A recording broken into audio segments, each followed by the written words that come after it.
What's worse than a possible recession looming our way is if people have lost hope, patience, and faith to the future. Wiping out $4 trillion in market value from the S&P 500. The S&P 500 had its biggest one-day drop. The chance of recession is higher than most people believe. Many experts believe the U.S. could enter a recession this year. If a recession does happen, say if the stock market suffers a 50% loss, along with the housing prices, hopefully, most people, particularly young people, will only celebrate. They will not shed a tear because there is literally nothing for them to cry for. Since the overwhelming majority of people under 35 do not own a home and do not have much in savings anyway, everyone deep in their hearts is waiting for the end of the world to come, justifiably so. The most dangerous thing about a generation of young people lost hope to the future is a recession once in a while is relatively easier to deal with. The worst case scenario is you can just give people some stimulus checks so they can go out and buy some designer shoes. But a Great Depression of lost hope of an entire generation will not only create more and more frequent economic shocks, but will also trigger something that's much more sticky, something that is much more everlasting. On the first day of 1990, doubt crept into the markets. Investors grew nervous and the bubble finally burst. Stock prices tumbled. Over the next 2.5 years, Japan's once mighty stock market lost 63% of its value, and Japan entered an era of uncertainty and decline. After the burst of the 1990s bubble in Japan, people lost jobs, people lost homes, the newly graduated students at the time couldn't find jobs. People had to sell properties, high-end golf equipment. Japanese women at the time went from requiring the 3 highs to the 3 lows. Today, the Japanese people seem to be doing okay. High school and college graduates have a more than 99% employment rate.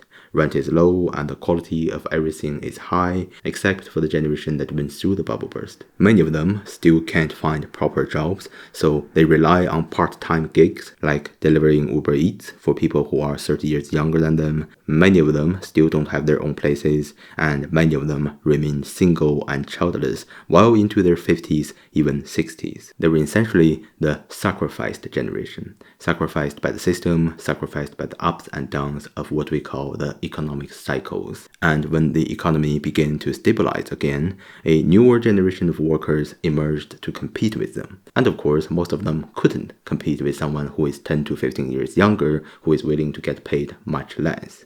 So even to today, the lost generation of the golden age of Japan is still too young to retire and too old to be hired.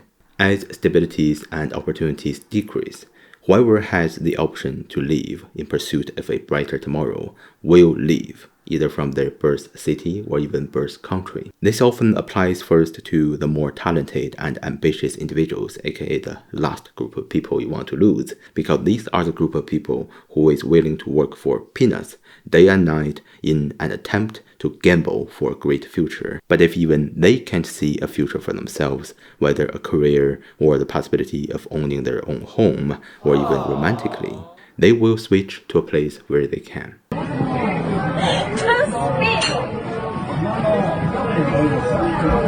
I think I found my life. I'm not gonna lie. And what happens to a society when it loses stabilities, opportunities, and talented and ambitious individuals? Take a look with what has happened to the UK and Canada in the last decade. It's easier to get stopped on the street of UK than getting a doctor's appointment in Canada. Now, losing hope to the collective doesn't equal to losing hope as an individual. In fact, losing hope as an individual is actually pretty difficult to do. So what is the solution? What is the solution for someone who has lost faith and expectations to the current structure of things, but still have dreams and hopes, perhaps even ambitions? The best solution is also the timeless human strategy, is to change your environment. This could mean anywhere from cleaning the place of where you live to move to a different apartment, different city, state, and even a different country. Humans are strongly environmentally wired. It is both a gift and a curse, meaning if the current environment is too harsh for us to live in, the most logical thing to do would be try to fix the current environment try to fix the current system. But if that's not possible, we leave. But here's something that should be reminded of, is if the environment isn't bad enough yet, for example, as long as you spend every last penny you make, you can still survive, although the price of everything is still going up every single day, the environment is still somewhat livable. So you don't yet feel the need to change, so you don't change your environment, you just wait for things to get better. I would seriously argue this is a boiling frog situation that is much more dangerous than you may think, because you are literally getting cooked while you don't even notice it's happening. The purpose of this entire video is just to remind some people, some young people who are in this seemingly comfortable boiling frog situation while damning their own future selves unknowingly. Dude, run. Recently, I got this YouTube comment from a video I did a while back, focused on a Japanese TV show about an ambitious young lady moving from the rural side of Japan to the absolute center of Japan, Tokyo, dreaming to make something of herself. And someone who I hope had subscribed commented, "I like your video. I can feel her. I have lived in a small village until now, and this entire time I dream of becoming a decent model who lives in those popular cities. But I know that will never come, so I just kept daydreaming about the dream and hate of this place where I currently live." Now, just so happens I myself expecting to move to Tokyo soon, and I'm a Chinese guy living in America, so I know a thing or two about moving and living abroad. So I replied, "I'd argue that never is a strong word to use here. Moving to Tokyo and starting a life there can actually cost a lot less than most people may think.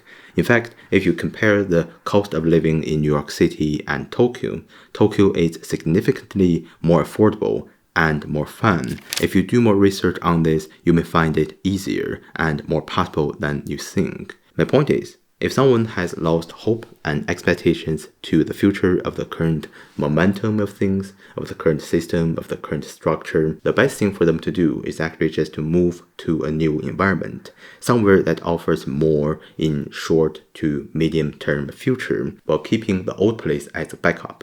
You always want a backup. If you're interested in more different ideas, foreign inspirations, and more importantly, international experiences and strategies, allow me to introduce 10 Ancient Wisdoms from Ancient China, a cultural guide for the worldly mind. It's an ebook I have accumulated from my personal inspirations, traveling and living abroad experiences. It also comes with a small gift. Both will help you tremendously to explore international ideas and options. Link in description. To finish this video, I must emphasize again that the world will be fine. The future will be fine.